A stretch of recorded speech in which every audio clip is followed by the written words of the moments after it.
Muntima mwa munthu muli zambiri, koma Yesu azichotsa zonse. Atha kuziwa ndi chikondi chake, singadza Satana zizaduka. Pulumutsa omwe ali kufatu, Yesu wachifundo alandisa. Moni amayi ndi abambo konse kumene inu muli, mu dzina la mpulumutsi Yesu Khristu tikakulandireni mu msonkhano umene tili nawo, msonkhano wa chisisimuso kumapeto wa chakachi. Chaka chathu tidachiyamba ndi Mulungu, tikufunanso kuti mapeto wa chakachi timalizire ndi Mulungu. Ndiye tili ndi sabata la mtunthu lomwe tikhale tikulingalira mawu a Mulungu. Pali maphunziro ozama amene atisendeze chifupi ndi Mulungu. Mu sabatali tikhala tikuona mutu wakunena kuti muni ofumulidwa ku moto. Muni ofumulidwa ku moto. Limeneli ndiye likhale mutu wa msonkhano wathu wa chisisimuso. Ndionena kuti muni ofumulidwa ku moto. Ndiye msonkhano wathu tikhala tikumaona mavesi awiri kapena atatu. Tikhala tikuona buku la Zakariya, komanso tikhala tikuona buku la Amosi ndi Yuda. Ndiye pomaliza pa phunziroli, komanso mkati mwa phunziroli tizafotokoza lilimo phunziro limene lizafotokoze za muni umenewo, kuti kodi muniwu udafumulidwa kwa ndani. Tamveserani, akuti muniwu wafumulidwa koma ochokera pa moto. Ndiye lero lino vesi lathu loloweza tiwerenga mavesi awiri, buku la Zakariya chapter 3 verse ya 2 ndi buku la Amosi. Ndiye mundilole ndiwerenge buku la Zakariya chapter 3 verse ya 2. Ndipo Yehova anati kwa Satana, Mulungu akulankhula ndi Satana sono. Yehova akuzuzula Satana iwe. Mulungu akumuzuzula sono Satana. Inde Yehova amene adasankha Yerusalemu akuzuzula. Tamveserani sono abwenzi, vesi likupitirira. Uyu sindiye muni ofumulidwa ku moto. Ili kukhala ngati ndifunso sono. Akuti kodi uyu sindiye muni ofumulidwa ku moto. Tiwerenge sono kuti Amosi naye akuti chani. Amos chapter 4 verse yake ndiyo ya 11. Ndinagubuduza ena mwa inu monga omwe Mulungu adagubuduzira Sodomu ndi Gomora. Ndipo inu mudali ngati muni ofumulidwa ku moto, koma simunabwerere kwa ine, ati Yehova. Poyamba Amosi akunena kuti inu ndinu muni mwafumulidwa ku moto, koma simunabwerere kwa Mulungu. Pamene mu buku la Zakariya akubwera ndi funso kuti kodi uyu si muni, kodi uyu suja amene wafumulidwa ku moto zana, kodi si uyu amene wafumulidwa kuzakuti zana. Zakariya Mulungu akufunsa nsono. Ndiye tiyeni tikhaleni limodzi pamene tikhale tikutambasula mutu umenewu wa muni ofumulidwa ku moto. Koma lero phunziro lathu likunena kuti magwero amoyo. Magwero amoyo. Tiyeni tipemphere. Atate okonda ndi mpulumutsi Yesu Khristu, tikuti zikomo chifukwa cha chikondi chanu. Lankhulani ndi mitima yathu mu dzina lodabwisa loti Ambuye wathu Yesu Khristu. Amen. Mulungu umene amalenga dziko analilenga modabwisa, namalenga munthu mu chifaniziro chake. Ndi atamulenga munthu mu chifaniziro chake adamusiya pa dziko lino lapansi. Koma afunso nkumati, kodi Yehova aziona bwanji munthu mayendedwe ake? Kodi Mulungu azimuziwa bwanji munthu akakhala kuti munthuyo sakuyenda mu chifuniro chake? Nanga Yehova aziziwa bwanji munthu akakhala kuti munthuyo akuyenda mu chifuniro chake? Lero lino tikufuna tione za magwero a moyo. Moyo uli ndi chiyambi, moyo uli ndi gwero. Ndiye tikatchinjiriza gwero la moyo wathu, tikatchinjiriza chiyambi cha moyo wathu wonse uzakhala wathanzi. Tikalephera kutchinjiriza gwero la moyo wathu, ndiye kuti moyo wathu wonse uzakhala wachiwonongeko. Ndi pempho langa amayi ndi abambo kunena kuti chiyambi cha moyo wathanzi, chiyambi cha moyo wa Chikhristu, chiyambi cha moyo wa mtendere, chiyambi cha kumwamba chikuyambika ndi gwero limene Mulungu wakupatsani, gwero la moyo. Gwero lanu la moyo kodi mumaliteteza bwanji? Mundilole verse loyamba tiyambe pa Miyambo chapter 4 verse yake ndiyo ya 23. Tiyeni tonse tiamene ngati tili ma Bible athu tiwerenge Miyambo chapter cha 4 verse yake ndiyo ya 23. Pa Miyambo chapter 4 verse ya 23 akunena motero: chinjiriza mtima wako koposa zonse uzisunge, pakuti magwero a moyo atulukamo. Amene ndi mfumu Solomo akupereka chenjezo lakuti anthu afune nzeru na amasiya choyipa. Iye akunena kuti uchinjirize mtima wako koposa zonse, mtimawo usunge, chifukwa mu mtima ndi mumene mumachokera magwero a moyo. Tayimba nyimbo namba 78 ati mu mtima mwa munthu muli zambiri, koma Yehova aziziwa zonse. Atha kuziwa Yehova ndi chikondi chake zinthu zimene zili mkati mwa mtima wanu. Yehova amaziwa zinthu zimene zili mkati mwa mtima mwanga. Mtima ukuyenereka uchinjirizidwe. Anthu masiku ano amaswerana mitima ya chinyamata, mitima ya azimayi imatha kusweka chifukwa choti anthu ambiri sitikuziwa njira zotchinjiriza mtima. Ndiye mfumu Solomo akunena kuti mwana wanga, ngati pali chinthu choti uchitchinjirize ndicho mtima, chifukwa mtimawo ukalephera kuutchinjiriza, oyipa autenga. Mu Chihebru chenicheni mawu oti kutchinjiriza akunena kuti uchitire ulonda, ukhale ngati mlonda wa mtima wako.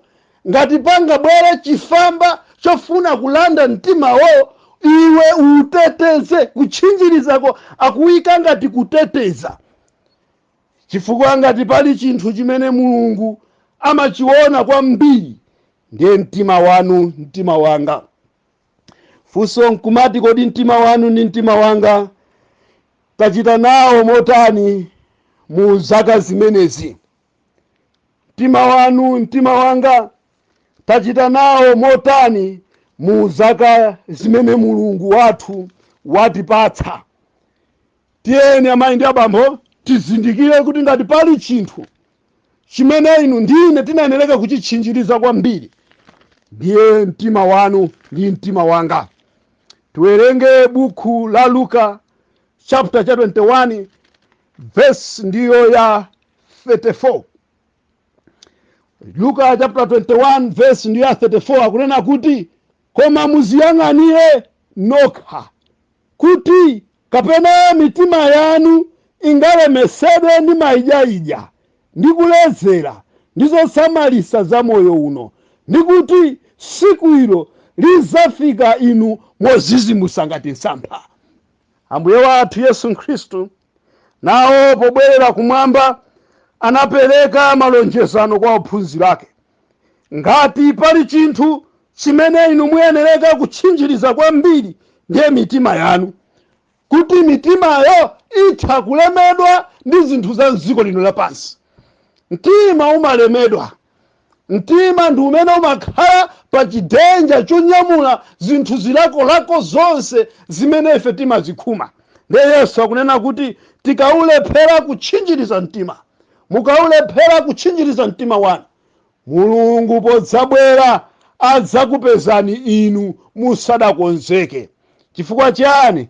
Mudasankha osatchinjiriza mtima wanu. Funso langa madzulo ano, kodi mtima wanu ndi otchinjirizika? Kodi muli chani mkati mwa mtima mwanu? Mulungu amene adaulenga mtimawo atakhala kuti wabwera lero aupeza mtimawo kuti ukuchita chifuniro chake, kapena atipeza kuti mitima yathu yazaza ndi njiru, yazaza ndi kaduka, yazaza ndi zolingalira zonyasa za moyo uno? Amayi ndi abambo, inali nthawi yabwino yoti titchinjirize mitima yathu, tiyiteteze kuchoyipa china chilichonse. Tiwerenge Miyambo chapter 24 verse yake ndi ya 12. Pa Miyambo chapter 24 verse yake ya 12 akunena kuti, ukanena taona sindinaziwe chimenechi, kodi woyesa mitima sadachizindikire ichi? Ndi wosunga moyo wako sadachiziwa? Ndipo kodi sazabwezera munthu yense monga mwa machitidwe ake? Ndi akunena kuti pali zinthu zina zimene moyowu zimatha kufika ndero nkumati koma ichi sindimachiziwa, changondizizimusa. Nde mfumu Solomo akunena kuti kodi amene amayeza amaziwa mtima wako ichocho sadachiziwe? Amayi ndi abambo, tikuyenereka titchinjirize mtima wathu, koposa zonse tiusunge, chifukwa magwero amoyo amatuluka mmenemo. Miyambo chapter 23 verse yake ya 12 akunena kuti, lozesa mtima wako kumwamba ndi makutu ako kumawu anzeru. Akuti ngati pali chinthu chimene munthu ayenereka kuchita ndi mtima ulozese kumwamba. Pa verse ya 17 akunena kuti mtima wako usachitire nsanje kuchiwawa, koma uopebe Yehova tsiku lonse. Mtima tikuyenereka tiuteteze ndi kuti ukachite chifuniro chake. Tikamawerenga pa Genesis chapter 6 verse yake ndiyo 5, Bible limanena mawu amene tonse timaziwa bwino, akuti ndipo anaona Yehova kuti kuyipa kwa anthu kunali kwakukulu pa dziko lapansi, ndiponso kuti lingaliro zonse za maganizo a mitima yawo zidali zoyipabe zokhazokha. Mulungu kuti awononge dziko likoyamba, aliwononge ndi mafunde, aliwononge ndi chigumula chimene tonse timamva. Ati Mulungu adaona kuti zolingalira za munthu ndi zoyipa. Munthu adafika ponena kuti wasowa chikhalidwe chake. Komanso Mulungu yemweyo adaona kuti malingaliro a mtima wake nsono, zolingalira za mtima wake sizili zabwino konse. Kodi mmaziwa kuti mtima wanu alipo wina amene amauziwa koposa inu? Ambiri tili ngati Afarisi ndi alembi mu Mateyo chapter 23 verse yake 26, amene amasuka kunja koma mkati muli moyipa, amene amatha kuvala suti koma mkati mtima uli onyasa, amene amatha kuvala kaya ndi tai, kuvala kaya ndi uniform, koma mkati mwa mtima muli moyipa. Yesu anazuzula alembi ndi Afarisi onyenga inu, mukongolesa panja koma mkati muli moyipa. Kodi inu ndine tili ngati alembi kapena ayi mitima yathu idakali yawoyera? Amayi ndi abambo, mu Yeremiya akunena kuti mtima ngonyasa koposa zinthu zonse. Kodi ndani angauziwe? Mtima wanu, mtima wanga wafika ponyasa poti tokha sitingathe kuuziwa.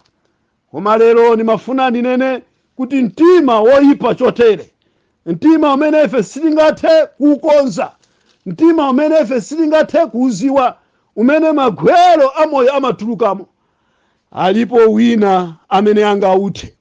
Tiwerenge buku la Heberi chapter 4 verse yake ndiyo ya 12, imene akuti pakuti mawu a Mulungu pakuti mawu a Mulungu ali amoyo, ndiyo akuchita-chita, ndiye akuthwa koposa lupanga lakuthwa konsekonse, napyoza kufikira, nagawira moyo ndi mzimu, ndi zifundo ndi mafupa, nazindikirisa zolingalira ndi zitsimikizo za mtima.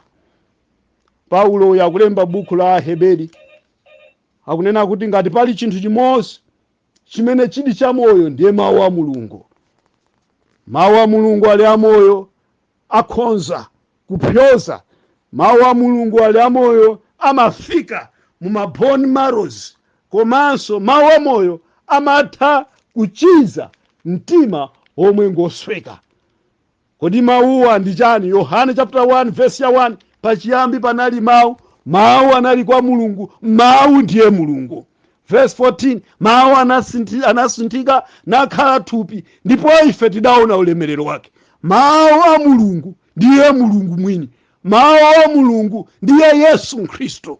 Mafuna ndikuyitanireni madzulo ano kunena kuti magwero amoyo, ngati mitima yathu yasweka, ngati mitima yathu yavunda, ngati makhalidwe athu anali osakhala abwino, alipo mawu a Mulungu amene angathe ife kutithandiza koposa zonse kuti tikakonze mitima yathu ndi kusintha makhalidwe athu. Masalimo chapter 119 verse yake ya 11, ndinawabisa mawu anu mumtima mwanga kuti ndisachimwire inu. Mawu a Mulungu amene ndi Mulungu iye mwini, tikawasunga mkati mwa mtima mwathu, tchimo silikhalanso chikhumbokhumbo chathu. Mawu a Mulungu tikawasunga mkati mwa mtima mwathu, timayenda muchilakolako cha Mulungu. Nkutheka mwina inu ndine mitima yathu yaipa, muchaka chonsechi tachita zonyasa. Mu nthawi ino tikuyenereka tikapemphe Mulungu akatilengere mtima wabwino. Tikuyenereka tikatenge mawu ake. Mu Yeremiya akuti chapter 16 verse 16 akuti ndinawadya mawu anu mu buku la Yobu, ndipo mawu anu adakhala amoyo mkati mwanga. Chinsinsi cha Yobu kuti agonjese mayesero ake wonse chinali kudya mawu a Mulungu. Mawu a Mulungu amene ndiye Mulungu amene. Mulungu akatithandize madzulo ano, akatiphunzitse madzulo ano kuti tikayende mu chifuniro chake ndi kuchita chifuniro chake powerenga mawu ake, mawuwo amene ndiye